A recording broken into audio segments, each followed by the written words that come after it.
تعرفنا في الجزء السابق على شريط أدوات الرسم Drawing Toolbar، وفي هذا المثال سوف نتعرف على كيفية رسم الخطوط والأشكال.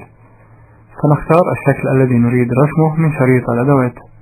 فعلى سبيل المثال نختار أداة رسم الخط Line، فتظهر منطقة رسم الخطوط والأشكال داخل المستند، ويظهر الشريط Drawing Canvas الذي يستخدم للتحكم في هذه المساحة.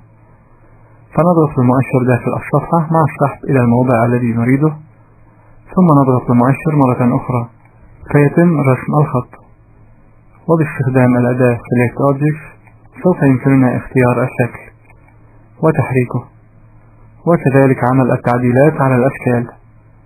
فنضغط بالمؤشر على أحد طرفي الخط حيث يمكن عمل سكيل لتغيير قياس الخط أو تغيير موضع نقطة نهاية الخط.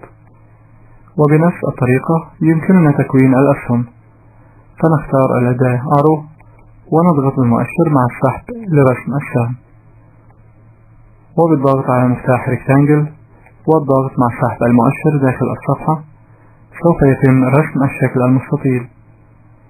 وبالضغط على مفتاح Shift أثناء استخدام الأداة سوف يتم رسم الشكل المربع. وبالضغط على مفتاح Oval والضغط مع سحب المؤشر داخل الصفحة يتم رسم الشكل البيضاوي. وبالضغط على مفتاح Shift أثناء استخدام هذه الأداة سوف يتم رسم دائرة.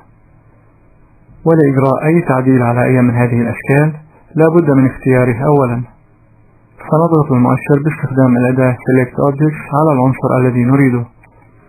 وإذا أردنا اختيار أكثر من عنصر في نفس الوقت نضغط على مفتاح Shift من لوحة المفاتيح أثناء الضغط على العناصر لاختيارها.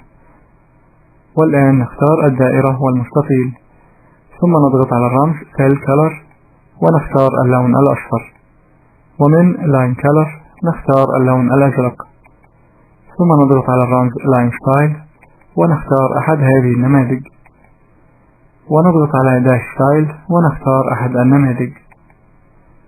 والآن نختار السهم ونضغط على الرمز Arrow Style، ثم نختار الشكل الذي نريده ونقوم بتغيير اللون ونموذج الخط Line Style المستخدم في الرسم.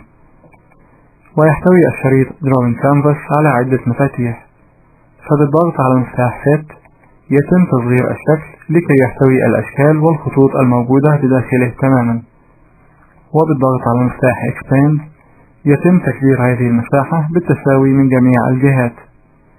ويمكننا التحكم في هذه المساحة بالضغط مع السحب لأحد هذه الخطوط الموجودة في الأركان أو في منتصف أضلاع المستطيل إلى الداخل أو إلى الخارج. كما يمكننا عمل تصغير أو تكبير لجميع العناصر الموجودة داخل هذه المساحة. فنضغط على مفتاح Scale Drawing من الشريط Drawing Canvas، ثم نضغط مع السحب لأحد هذه النقاط إلى الداخل أو إلى الخارج. فنلاحظ أنه قد تم عمل Scale أو تغيير قياس جميع العناصر الموجودة داخل مساحة الرسم. وتستخدم القائمة Text Wrapping لتحديد كيفية التفاف أو انسياب الكتابات حول مساحة الرسم. ولعمل التفاف للكتابات من جميع الجهات حول مساحة الرسم نضغط على مفتاح Text Wrapping، ثم نختار Square من هذه القائمة. ولتغيير لون خلفية مساحة الرسم نضغط على مفتاح Fill Color ونختار أحد هذه الألوان من القائمة. كما يمكننا اختيار لون إطار مساحة الرسم من Line Color.